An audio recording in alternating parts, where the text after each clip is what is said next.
J'ai été entendu, ou j'ai eu le temps d'échanger avec le général, procès verbal comme d'habitude, ou comme normal, comme le veut le droit. Je n'ai pas été arrêté. Même pendant une minute, je n'ai pas été arrêté, même pendant une minute. Natigala, vous allez arrêter. Ndenge twana bosolo boy tozosala liste ya bavard ya bandoki po bandoki toyebi bango tozosala liste ya bavard ya bandoki donc okotanga na kati ya live ndoki nyonso oyo oyebi ndoki asukisaki yo motema ndoki abandaki koloba na yo mutu na bino bakangi ye ndoki abandaki koloba sango akozonga te ndoki alobaki un vendredi bakendaka na parquet te bakendaka te na auditorat tanga kombo ya ndoki oyebi mutu oyo anyokolaki mutu na yo oyo akomaki kobangisa yo mutu atraumatizaki yo ezala bapage na bango bapage ya YouTube bapage ya Facebook ya Twitter soko oyebi page ya ndoki moko tia kombo ya ndoki na liste ya bavard lelo toa na liste ya bavard ya bandoki ya mitema mabe batexo ansebe bato alotanga bena sala liste na bango tia liste ya batexo ansebe bato alotanga bena postromobile hydraulique tia kombo na bango na liste parce que le tombeau est vide. Après ça, je suis rentré. Je n'ai pas été arrêté. Même une seconde, je n'ai pas été arrêté. Plutôt, j'ai échangé. Après avoir répondu à cette invitation, on a fini la chose. Je suis rentré chez moi. C'était tout à fait logique. Il n'y avait pas autre chose. Mais est-ce qu'il fallait rendre cette sortie, voilà, Sango a gagné? C'était une invitation. On avait juste besoin de moi. Quelques questions. Évidemment, mituna ya obotama wa pitata na ona ni maman na yo rozanga te poser la question à forme de droit, c'est tout à fait logique. Et on a posé 4 5 6 questions, j'ai répondu et c'est tout. Je devrais partir, je suis parti. Sango kasi so ezaki pona bongo. Et bongo sikoyo ba téléphone ba ndako ekate pona nini. Mais moi je devrais voyager. Mon épouse et mes enfants, ils avaient besoin de moi. Donc, j'ai eu le temps d'aller rester avec mon épouse, il fallait la surveiller peu chantier, j'avais beaucoup de trucs à faire. Donc je suis sorti. Je suis parti. À Babilo Konangai, je devrais être avec ma femme et mes enfants. Pour parler, on avait beaucoup de choses à faire. Pour s'occuper de Bana. Ils avaient déjà un voyage. Donc j'avais beaucoup de choses à faire. Donc, sur le téléphone, il est quitté. Mais, il y a place à côté à l'usine de fabrication à bloc à ciment. Dans la usine, il y a tout ça à la brique. Kuna siko réseau est arrêté. Donc, so côté téléphone, il gâte. Car à soko bimine téléphone, il donc, je me suis éloigné de la ville pour être avec la famille, la concession, nabiso, tout ça, nabiso. On a eu le temps de rester avec les enfants. Et puis, j'avais déjà un voyage qui était prévu.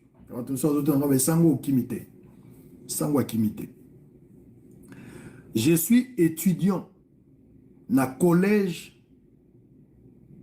des hautes études stratégique et de défense. Naza étudiant, boyebi que naza auditeur, défense et au ça mon mois de juillet, sauf imprévu si Dieu nous prête vie. Et il y a un voyage d'études qui était prévu. Il y a un voyage d'études à Paris. Na minute on est dans Zaboué, on a la commune à Paris, équipe d'avance, il y a Chess Baza déjà à Paris. Nous attendons d'autres collègues au Baza, officiers militaires, on a quelques collègues, il y a session spéciale, Baza,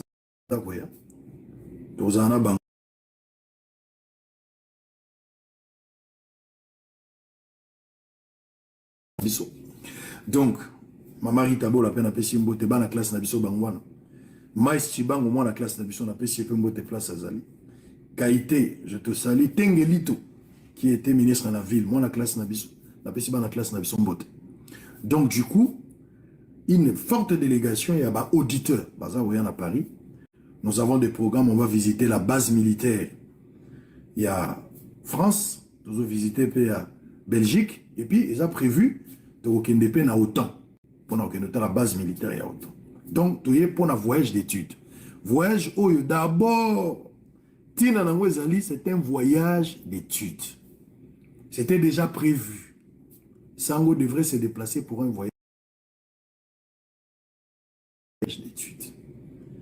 Et ça, les gars, que Général Patindi, invitation naïe, Au moment où Bissot Tozaki déjà dans voyage. Donc, invitation et salami nango. Nasil ici, je suis allé avec ma femme et mes enfants.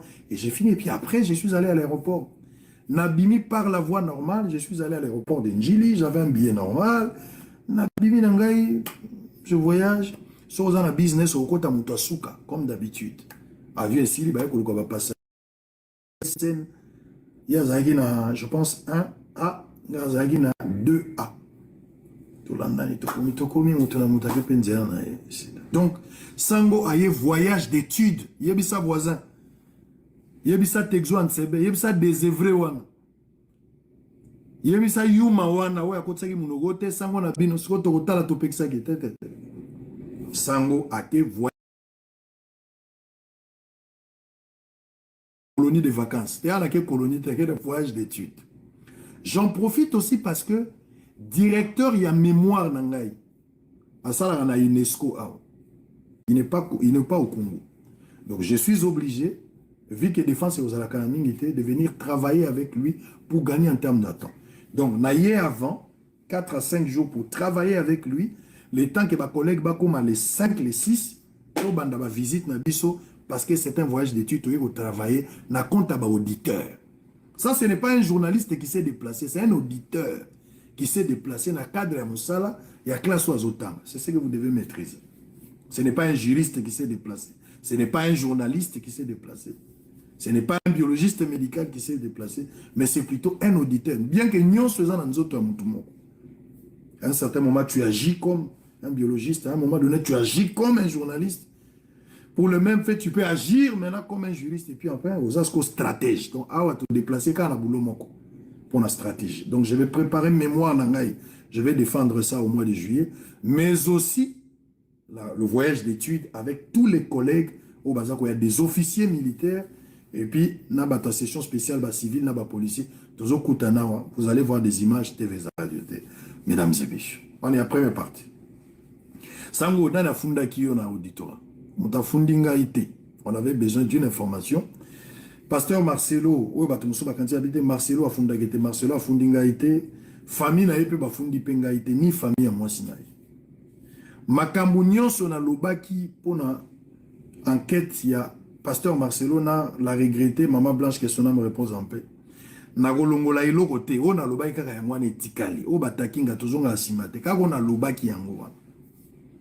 Na préféré na loba na retard, mais na lobi ya solo, que na loba avant, mais na lobi lokuta.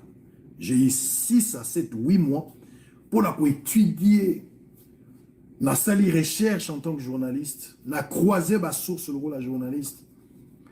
Pour comprendre le dossier, il fallait avoir des notions médicales. Heureusement que je suis passé par là. Ça m'a beaucoup aidé pour comprendre c'est quoi la maladie. Donc, ma base médicale au Nazaki, c'était très important. Mais pour donner la forme aussi, il fallait avoir des notions, des bases du droit. Et permettre de sanctionner les faits infractionnels de part et d'autre. Et pour vous présenter, il fallait être stratège. Dans ça, les 4 postures, justement pour vous présenter ce travail énorme où ils allaient apprécier. Ils avaient vraiment une imperfection en raté. Nous ne sommes pas obligés de plaire à tout le monde, mais l'essentiel, on a fait ce travail. Donc, ma pasteur Marcelo, on a regretté maman Blanche. Et c'est Sili. Donc, tu as l'obaliso sauté, sans que ça l'obagi Sili. Oya yebi que azana makamusus parce que nga nazana monopole la vérité. Mais oya monika ko yikoloba mieux ou azana belema mususu. Mutaza libre. Publier kaka to kolanda pe lokola bat bananda kisango, to kolanda pe pa na.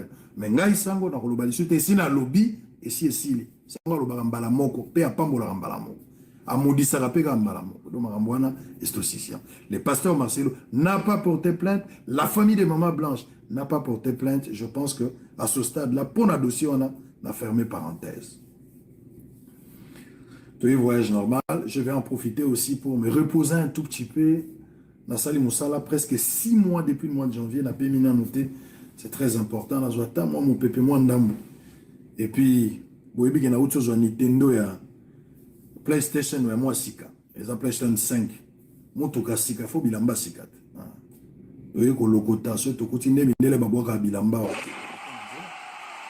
Si on peut avoir quelque chose, pour permettre c'est tout à fait logique. Alors, qu'est-ce qui reste encore? Bateau balobagi sango bakangi, bateau balobagi sango akimi. Je n'ai jamais été arrêté. Même une minute. C'était un échange avec le général. Je m'inquiète. Na mona ki bande gomo balobi nanga balbite sango oyo bimisa makambo yo ngana osamba te sango asamba te. Oyo sina lobagi Cécile. Nous n'avons rien à voir avec ma pouvoir, opposition, la majorité. Je n'ai pas un contrat avec la majorité ou le contrat avec l'opposition. J'ai une chaîne de télévision, libre. Il y a qu'à raisonner. Il y a qu'à présenter un programme. Et puis, il y a qu'à arrêter ma stratégie pour faire avancer une chaîne. Donc, l'opposition a un agenda. Le pouvoir a un agenda. Sango pas un agenda. Le roi a géré l'entreprise. Il ne fallait pas au la période parce que la majorité, moi, je ne dépends pas de la majorité ni de l'opposition. Moi, je dépends de mon travail. Je suis indépendant. Je vais réfléchir. Ce qui n'a étudié, c'est important. Je vais parler, je vais travailler. Et mon travail, c'est continuer à vous informer, vous instruire et vous divertir. Donc, place aux ça. Tchana nubo, tcha parti anda kukanga photo, le bana voisin, tcha bo fi balisu, le bana voisin, pour na sango ko fi balisu. Les tombeaux est vide. Mettre plein, 1 sur 1 million est vivant. Tokoyi koloba, oto kana kite. Azamuto, je contrôle. Mais boye baka na kati ya nzoto oyo. Azamunganga, journaliste azana kati. Nzoto ebombi juriste, ebombi stratège. 4 postures. Donc continuer pe kotanga tosili sinamite. Moto andengo yo bobo maete o. Botika nzambe ya katalika mbona e. Nabosembo e. Ayolele. Moto andengo yo bobo maete o. Botika nzambe ya katalika mbona e. Nabosembo e. Ba Léopard bazana match. Le 3 ils ont mercredi. Nazan à Paris. Je suis en train de voir si les profs me libèrent à temps. À côté Bruxelles. Soit libéré mardi na pourquoi son assisté au travail na prof à côté Bruxelles na quelque temps la match coach ba Léopard poids pour le match contre Danemark. Où est Sengote Congolais azotambola libre boy. Pour nani bozo luka mutabo mo inakati ba oui, je suis là en bonne santé. Tanga kombo ya Ndoki. En fait, zwa Ndoki moko aseka ki yo. Ndoki asala ki yo pasi. Koma kombo na liste Bavar. Cha kombo Ndoki. Le loto cha liste Bavar ya Bandoki. Ndoki oto a dérangé qui page moko ba publier biloko lokota tageye kotsa na kati tagendoki ngako Ndoki sango azalia. Alors pour terminer mesdames et messieurs, je pense que vous avez compris les pourquoi j'ai été invité. Je pense que tant on a à Kinshasa so nzamba lingi netoya roloba pour attention le basiko sango siko olobite okozongaka na lobi na ye voyage d'études. C'est probable et aussi il s'avère les 15 peut-être dans 2 semaines. Soki, aussi les signaux sur les profs me libèrent, je viens. C'est prévu. Dans la bia aller retour. Donc, kitaka nanjili. Ceux qui vont décider, bah, sangoku que na kitana moi. Parce qu'ils ont prévu na kitana SN, na zoki Bruxelles Airlines. Il faut na kitana Boutou. Alors, si vous décidez, vous habitez, il y a une Éthiopien, tu sommes billet moussou sur na kitana Éthiopien. D'accord, qui capte l'Éthiopien, moi, na 12 heures, comme ça, boye, tu koutani, tu ketine échangeur, tu tiens Infinity, les bossons échangeurs, bah, tu bakangi ba photo. Donc, aboli mwenga la bimina ke. Bino nde bo décider bino basango. So bo décider na ya na moi na ya na moi. To signaler ka police ba permettre ba ya bozwa sango to ko chata 10 transco. Boyo bozwa sango to zongi so bo décider. Ça dépend de vous. Moi je suis là. So basango ko ba lobi na ko exécuter. Donc tozo kende wana to beta. Balé contre Danemark, c'est prévu également 2 artistes babeta. Naza ko beta na ibandele match, Fera ko beta na Fikin et na mi-temps pardon. Et ça bah intervention moko eza nango ya mike mais eza pour honneur ya Congo bazu faire bazu pe côté. Je pense qu'il y a encore un autre match na Madrid si j'ai bonne mémoire sur la information na ozongi la bino. Ça s'arrête là pas on n'a rien à voir avec ça. Na yelo la congolais au kolobate que sango voyager ba liboso alors que nzambe sa longola biso na copie ya voyager ya ba maombi ya mangengenge nzambe sa normaliser voyage. Et puis après si mitindo alors biso ko koti na avion ke ndaka na gauche ngai te nzambe ne mutasalia abi kota na gauche na ngomo na droite alors que na kota droite kala mazui décision abi kota ka siko na gauche mobe kwa ngango osala ni tozo respecter mangoma nzambe. Qu'est-ce qui se passe encore? Tanga kombwa Ndoki loba na e awa le tombeau est vide. Sangwazana bomoi. Parce que Jésus a vaincu la mort. Yo olonga biso mukolo nzamba kozala distrait. Nzamba za distrait olonga biso ndenge. Onga na sala les musala nzambe. Je ne suis qu'un exécutant, non ça musala nzambe. Ozo combattre nga, ozo combattre nzambe. Ozo combattre. Moi je n'ai rien à voir avec ça. Toujours respecter ba loi ya mboka, toujours respecter ba konzi. O toujours sala. Toyebi toujours ça. Bandeko, nga naza mukolo naza na mwasi na bana. Je ne peux pas venir à la télé au sango zolo ba mingi. Bon journaliste ça gagner bina ga mingi to lo ba mingi. Journaliste lo ba ga mingi. Yo ko lo bana danser ka zo bina mingi. Mais danser musani za ga ubina. Biloko nyonso ko sala ngo. Fa bona malobi biloko nyonso na vie ko sala ngo biloko ko bina mingi. Okolo ba mingi, okolo lia mingi. Mais loko ko tika ko sala mingi te za prière, ba prière mingi te. Do prière za continuer. Donc musala ngeza koloba. So na ina TV na yete pona kanga photo na yende koloba. Ozoka mabe pona nini. Donc toloba. Alors na yebi ko sanctionner makamuni na koloba na koloba te. Moko so na so sur la bino na TV, nazo présenter émission pour la journaliste. Je sais que vous êtes d'accord. Mais bah côté monsieur vous comprendre parce que dans le sur le rôle de journaliste, c'était un le rôle de juriste. Ils ont posé problème na bateau ba linga ina raisonner quand le rôle de journaliste. Mais vous ça n'a pété, bah bilo monsieur n'a pas raisonner le rôle la stratège. Je suis étudiant, auditeur. L'école la stratégie de défense. Tant on a le on a bien mais ça. Donc il faut comprendre ça ngo soit zo bandeni. Alors le rôle stratège, alors le rôle journaliste, et toi zo le baloko la juriste. Toi le bilo roi munganga. Il faut y ba na le bandeni. Toi, le roi Shaira Gambela. Pour nous, le bapé le roi Shaira Gambela. Faut que cop nangai. Avant de devenir grand, il faut accepter d'être petit. Les riches ont leur passé, pour idéologie, les pauvres ont leur avenir. Donc, yebisa, ndoki nyon soit dérangé qui étude na yo, soukiti. Ça moi à Paris, ça moi qui voyage d'études. Au rando bandela, ça moi qui voyage d'études. Akuta un directeur na yo. Chaka iboso lo bagay uta un directeur na yo. Et puis, bah, ba collègue na bango, ba militaire banza. So ba sista ba la classe na bango, abi osomba pe moi bilamba pona mutuka sika. Loba na ye, ko banga ite loba na ye. Et puis sango batika la okanga ite. Sango sa game infraction. Ba konzi ba na bezo ba solo na sango. Ba sa seconde. So mo konzi alinga solo na obengo kana biro mo konzi za kanini. Lokwa auditorat. Obengo ka auditorat. So ngo kuta na mama lewa, obengo wapi na malewa na ite. So zui rendez-vous. So yo zui obite na zui rendez-vous tiko na jomo tengote kuta jonga zanen.